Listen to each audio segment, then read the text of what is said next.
नमस्कार लिब्रा यानी तुला राशि में सुरेश को ट्रिपलेसन दिखा से। तो आज हम लिब्रा यानी तुला राशि के लिए सिंगल्स की जनरल लव रीडिंग करेंगे। जो सिंगल है, विडो या विडोवर है या डाइवोर्सी है, रीजन चाहे कोई भी रहा लेकिन अपने आप को सिंगल मानते हैं या फिर अभी तक अनमैरिड है, कुंवारे हैं, शादी विवाह ना किया हो, तो ये रीडिंग सिर्फ और सिर्फ उनके लिए है। जनरल है, जनरल होने के कारण आप पर मैच हो भी सकती है, नहीं भी हो सकती। जिस पर जितनी मैच होती प्लीज आप एक्सेप्ट कर सकते हैं। सनसाइन, मूनसाइन या नाम राशि, जिसके साथ भी अटैचमेंट फील होती है, अट्रैक्शन फील होती है, उसी के साथ देख सकते हैं। अगर पर्सनल रीडिंग चाहते हैं तो नीचे डिस्क्रिप्शन बॉक्स में डिटेल्स दी गई है, वहां जाकर चेक कीजिएगा। कोई भी कंफ्यूजन डाउट होने पर व्हाट्सएप मैसेज के जरिए आप इसे क्लियर कर सकते हैं। और ये जो रीडिंग है 26 अगस्त से लेकर 3 सितंबर 2026 तक के लिए वीकली यानी साप्ताहिक रीडिंग रहेगी। तो इसमें लव रिलेशनशिप एरिया को लेकर सबसे पहले आपकी करंट एनर्जी चेक करेंगे कि आपकी करंट एनर्जी क्या है। फिर न्यू पर्सन, न्यू एनर्जी के लिए देखेंगे। अगर आपकी लाइफ में कोई नया इंसान आ रहा है, भले ही इंसान नया ना हो, फ्रेंड के रूप में, दोस्त के रूप में, कलीग, बॉस के रूप में, नेबर, रिलेटिव के रूप में आप उसे पहले से जानते हैं, लेकिन लाइफ पार्टनर बनने के लिए, जीवन साथी बनने के लिए आ रहा है, तो उसके प्रति एनर्जी क्या रहेगी। और किसी पास्ट पर्सन से डील कर रहे थे, अटैचमेंट या जुड़ा हुआ महसूस कर रहे थे या उनके साथ आपका रिश्ता रहा है तो लेकिन दूरियां बनी हुई हैं, तो उन्हें वापस आने की एनर्जी क्या रहेगी। और लास्ट में हम गाइडेंस देखेंगे। तो चलिए लव रिलेशनशिप एरिया को लेकर देख लेते हैं। लिब्रा, जो आपकी इस वक्त जो है करंट एनर्जीज क्या है, लिब्रा की करंट एनर्जी क्या है देखते हैं।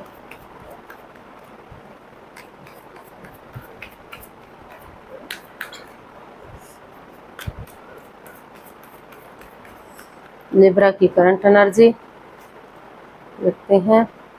Wheel of Fortune, 10 of swords and night of wands. तो लिब्रा, अभी जो है आपकी energy in and out, on end of की है। कभी जो है मतलब लग रहा है कि पास्ट में आपके साथ चीटिंग हुई है, धोखाधड़ी हुआ है, जिस पर आपने भरोसा किया, यकीन किया, उन्होंने ही आपकी भावनाओं के साथ खेला है। कुछ ऐसा किया है जिससे आप अभी भी उठ नहीं पा रहे हैं, चल नहीं पा रहे हैं, आगे नहीं बढ़ पा रहे हैं। मतलब in and out, on end of की स्थिति रही है। आना जाना लगा हुआ था लेकिन कोई कमिटमेंट, कोई इकरार, कोई ठहराव नहीं है। तो अभी जो है आप काफ़ी जो आपके हालात हैं वो काफ़ी परेशानी वाले हैं, दुख तकलीफ वाले हैं। तो आप लेकिन फिर भी आप को एक उम्मीद है। आपकी जो एनर्जी है वो अभी भी नेगेटिविटी से पॉजिटिविटी की तरफ बढ़ने की कगार पर है। अभी भी आप महसूस कर रहे हैं कि अगर ऑनेस्टी, ईमानदारी और लॉयल्टी के साथ, बिना किसी छल कपट, बिना किसी धोखाधड़ी के जो है कुछ चेंजेस लाते हैं, समय के साथ, वक्त के साथ आगे बढ़ते हैं, तो जो है अभी भी चीज़ें सही हो सकती हैं। अभी भी चीज़ों को सही किया जा सकता है। अभी भी आप उम्मीद नहीं तोड़ना चाह रहे। जिस प्रकार अंधकार के बाद या उजाला होता है, रात के बाद दिन होता है, उसी तरह से आपको लगता है कि एक ना एक दिन जो आप नेगेटिव एनर्जी के साथ जूझ रहे हैं, तो एक ना एक दिन पॉजिटिविटी ज़रूर आएगी। और जो है कुछ ना कुछ, कोई ना कोई रिश्ता आपकी लाइफ में ऐसा आएगा जो आपको खुश कर देगा, हैप्पीनेस देगा। तो जो भी परेशानियां हैं, जो भी प्रॉब्लम्स हैं, आप उनको वॉक अवे करने में लगे हुए हैं, लेट गो करने में लगे हुए हैं और जो है एक पॉजिटिविटी की तरफ आप बढ़ने की कोशिश कर रहे हैं। अपनी तरफ से पूरा जो भी लस्ट या एडिक्शन रहा है, गैम्बलिंग, स्मोकिंग, ड्रिंकिंग या जो भी नेगेटिव सिचुएशन है, आपको लग रहा है कि धीरे धीरे करके अगर आप उनको वॉक अवे कर सकेंगे, लेट गो कर सकेंगे, तो समय के साथ, वक्त के साथ पॉजिटिविटी आएगी और आप जो है दुखों का अंत होगा और सिचुएशन सही जा सकती है। तो अभी भी जो है आपने हिम्मत नहीं, हालांकि आप नेगेटिव एनर्जी से गुजर रहे हैं लेकिन आप हिम्मत नहीं हारे हैं। अभी भी जो है सिचुएशन में बने हुए हैं। अभी भी आप वेट कर रहे हैं सही समय का, सही वक्त का और चीज़ों को पॉजिटिव बनाने का, एक पॉजिटिव वे में कुछ चेंजेस, कुछ बदलाव लाते हुए आगे बढ़ने का। क्योंकि समय ही एक कांस्टेंट है। समय के साथ अगर कुछ चेंजेस लाएंगे, कुछ बदलाव लाएंगे, आगे बढ़ते जाएंगे, तो एक ना एक दिन चीज़ें पॉजिटिव ज़रूर होंगी और चीज़ें स्ट्रॉन्ग ज़रूर होंगी। तो इस उम्मीद के साथ अभी भी आप जो है इसमें बने हुए हैं और आपको उम्मीद है कि एक ना एक दिन जो है दुखों का अंत ज़रूर होगा और खुशियाँ आपके दामन में ज़रूर आएंगी। तो देख लेते हैं न्यू पर्सन न्यू एनर्जी के लिए, अगर कोई आपका लाइफ पार्टनर बनने के लिए आ रहा है तो एनर्जी क्या रहेगी।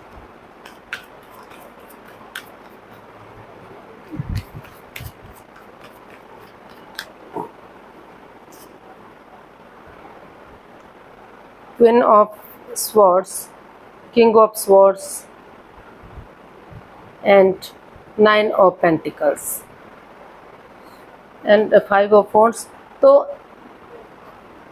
क्या है ना लिब्रा, अभी भी जो है आप एक दूसरे से डिटैच रहते हैं, कोल्ड रहते हैं, बातचीत नहीं कर पा रहे हैं, महसूस हो रहा है कि पक्षपात धोखाधड़ी है, लेकिन जो है दोनों एक दूसरे से गहरा प्यार करते हैं। अटैचमेंट और फीलिंग्स अभी भी हैं, इमोशंस अभी भी हैं, अभी भी दोनों एक दूसरे से जुड़े हुए हैं, प्यार और प्रेम करते हैं, भले ही शेयर ना कर पा रहे हों, एक्सप्रेस ना कर पा रहे हों। तो इसलिए जो है आप जो है आपको महसूस हो रहा है कि जब तक माहौल शांत नहीं हो जाता, ये नेगेटिव सिचुएशन से आप बाहर नहीं निकल जाते, जो लड़ाई झगड़ा कॉन्फ्लिक्ट ड्रामा फाइट्स आपकी लाइफ में चला हुआ है, जो आपकी एनर्जी नेगेटिव बनी हुई है, तो जब तक वो चीज़ें पॉजिटिव नहीं हो जाती तब तक आप जो है खुद के लिए स्टैंड लेंगे, अपनी रेस्पॉन्सिबिलिटीज़ अपनी जिम्मेदारियां समझेंगे, अपना name fame job business career पैसा मनी उन चीज़ों पर फोकस करेंगे, ताकि समय आने पर आप जो है एक नई बिगिनिंग कर सकें, एक नई शुरुआत कर सकें और आगे बढ़ सकें। तो जब तक आप अपने पास्ट को पूरी तरह से उन चीज़ों को वॉक अवे कर नहीं देते जो बाधा रुकावटें दिक्कतें दे रही हैं, तो तब तक जो है आप सिंगल रहना ही पसंद कर रहे हैं। आपको लगता है कि तभी आप बातें बनेंगी। हालांकि कोई इंसान आपकी लाइफ में आ रहा है जिसे आप काफ़ी प्यार करते हैं, प्रेम करते हैं, अटैचमेंट और जुड़ा हुआ महसूस भी कर रहे हैं, लेकिन जो है मतलब इस तरह से बात कर रहे हैं कि जैसे आप उनसे काफ़ी खफा हैं, जुदा हैं। यानी कि जब तक आप अपने पास्ट एनर्जी को, नेगेटिव एनर्जी को पूरी तरह से ख़त्म नहीं कर देते या माहौल को शांत नहीं कर लेते, अपने आप को ये तसल्ली नहीं दे लेते कि पास्ट आप पर बोझ नहीं रहेगा, हावी नहीं बनेगा, तब तक आपको लग रहा है कि पहले खुद की स्टेबिलिटी, खुद की रेस्पॉन्सिबिलिटी, जिम्मेदारियों को समझना चाहिए और अच्छे आइडियाज़ के साथ एक दूसरे से बातें कर लेनी चाहिए, क्लियरिटी लानी चाहिए कि आपकी लाइफ में क्या चला हुआ है। तो तब सामने वाला अगर एग्री होता है तो आपको रिश्ते में आगे बढ़ना चाहिए और तभी आप जो है जांच परख करके, जांच पड़ताल करके ही आगे बढ़ने की कोशिश करेंगे। अभी आप इस एनर्जी में नहीं हैं कि आप खुलकर बातें कर सके। जब तक जो है उस सिचुएशन से आप उभर नहीं जाते तब तक आप आगे नहीं बढ़ पाएंगे। तो देख लेते हैं पास्ट पर्सन पास्ट एनर्जी के लिए क्या रहेगा।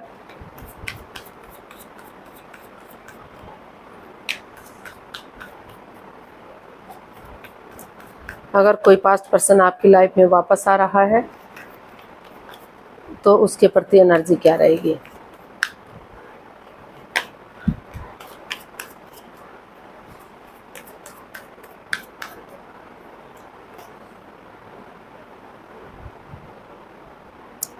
Four of swords, ace of pentacles and page of pentacles. जी हाँ, पास्ट पर्सन जो है जिस वजह से बाधाएं रुकावटें दिक्कतें आई थी, जिससे आप हर्ट हुए हैं या दुखी हुए हैं या सामने वाला दुखी हुआ है, तो या तो आपने ब्रेक लिया हुआ है या आपके पर्सन ने ब्रेक लिया हुआ है, ताकि इस नेगेटिव सिचुएशन से निकल सके। जो हर्ट हुए हैं, जो दुखी हुए हैं, उससे बाहर निकल सके और यूनिवर्स को सरेंडर करते हुए एक यंग एनर्जी के साथ, एक युवा एनर्जी के साथ एक बिगनिंग, एक शुरुआत कर सके। लक आपके साथ है, अपॉर्चुनिटीज़ आपको मिल रही हैं, तो आपको महसूस हो रहा है कि डिवाइन ब्लेसिंग्स के साथ जब आप थोड़ा सा एक ब्रेक लिया हुआ है, डिस्टेंस बनाया हुआ है, तो जब आपको लगेगा कि आपको आगे बढ़ जाना चाहिए, तो एक यंग एनर्जी के साथ आप या जो आपके पार्टनर हैं वो एक नई बिगनिंग, एक नई शुरुआत करना चाहते हैं, ताकि समय के साथ, वक्त के साथ वही बिगनिंग, वही शुरुआत आपको ब्रांड न्यू बिगनिंग दे सके, यानी कि रिश्ते में सक्सेस दिला सके, कामयाबी दिला सके। कहने का मतलब है कि जो 2 या 4 दिन के बाद या तो आप आगे बढ़ेंगे या तो सामने वाला पर्सन आगे बढ़ेगा। जिन्होंने एक ब्रेक लिया हुआ है, यूनिवर्स को सरेंडर करते हुए आगे बढ़ना चाहते हैं, तो अभी जो है नए पर्सन के लिए हालांकि रिश्ते आ रहे हैं, अपॉर्चुनिटीज़ मिल रही हैं और वो आपसे काफ़ी प्यार मोहब्बत भी करते हैं, लेकिन जो आपके अंदर तनाव चला हुआ है, जो बाधाएं, रुकावटें, दिक्कतें हैं पास्ट को लेकर, तो जब तक माहौल शांत नहीं हो जाता, पीसफुली उन चीज़ों को हैंडल नहीं कर लेते, तो तब तक आपको लग रहा है कि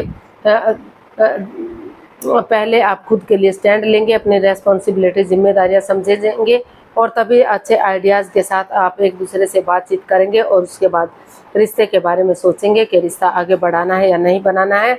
और पास्ट पर्सन के लिए भी थोड़ा सा जो आप हर्ट हुए हैं, दुखी हुए हैं, तो उस चीज़ को, दुख तकलीफ को दूर करने के लिए आपने ब्रेक लिया हुआ था, ताकि यूनिवर्स को सरेंडर करते हुए आप एक यंग एनर्जी के साथ आगे बढ़ सकें और रिश्ते को कामयाब कर सकें।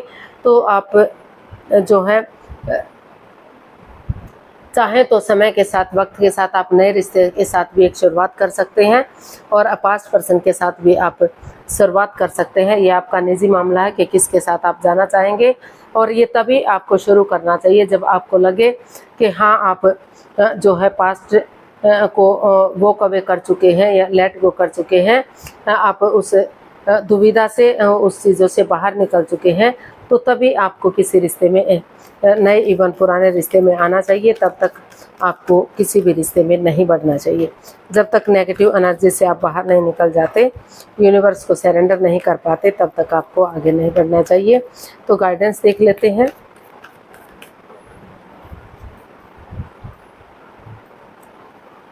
Page of swords, justice and 10 of cups. तो यूनिवर्स जी आपको मैसेज दे रहे हैं, गाइडेंस दे रहे हैं कि अभी जो है पहले जो है परिवार या फैमिली के साथ थोड़ा सा टाइम स्पेंड कीजिए, वेकेशंस पर जाइए। अगर छुट्टियां नहीं हैं तो छुट्टियां लीजिए, किसी हिल स्टेशन पर या ऐसी जगह पर जाइए जहां आपको अच्छी वाइब्स आ सके, एक आप अपनी खुशियों को सेलिब्रेट कर सकें और हैप्पीली आपकी जर्नी हो सके, आप और आपकी लाइफ में जस्टिस मिल सके। ना तो आप किसी के साथ कुछ अनफेयर कर सके, ना ही आपके साथ अनफेयर हो, यानी कि कर्म और धर्म के अकॉर्डिंग जो सही होगा उसी के अनुरूप आप एक्शन लेंगे तो बैलेंस आ सकता है, स्टेबिलिटी आ सकती है, खुशहाली आ सकती है। और जो कड़वापन, जो तीखापन है, उसको ख़त्म करते हुए एक यंग एनर्जी के साथ अगर आप एक बिगिनिंग करेंगे, एक शुरुआत करेंगे, तो जो है हैप्पीली जर्नी हो सकती है। घर आंगन में बच्चों की किलकारियाँ गूंज सकती हैं, शादी विवाह में रिश्ते को कन्वर्ट किया जा सकता है, क्योंकि जो है नए इवन पुराना रिश्ता दोनों में ही प्यार, प्रेम और खुशियाँ हैं। तो अगर आपको लगता है कि आपको आगे बढ़ना चाहिए तो ही आप आगे बढ़िए, अदरवाइज़ आप उसको ड्रॉप भी कर सकते हैं। तो हर हालत में जो है कर्म और धर्म के अकॉर्डिंग जो है बैलेंस लाने की कोशिश करिए। जैसे इंद्रधनुष कलरफुल होता है, रंग बिरंगा होता है, उसी तरह से आपकी दुनिया में भी खुशहाली आ सकती है। तो आज के लिए इतना, फिर नई वीडियो के साथ मिलते हैं। अगर वीडियो सही लगती हैं, अच्छी लगती हैं तो लाइक, शेयर और सब्सक्राइब करें, कमेंट्स करना ना भूलें। इससे मोटिवेशन मिलता है, आपको नोटिफिकेशन मिलता है, वीडियो बनाने में मदद मिलती है। तो मिलते हैं नई वीडियो के साथ, तब तक के लिए हैप्पी रहें, खुश रहें, आबाद रहें। नमस्ते, थैंक यू सो मच।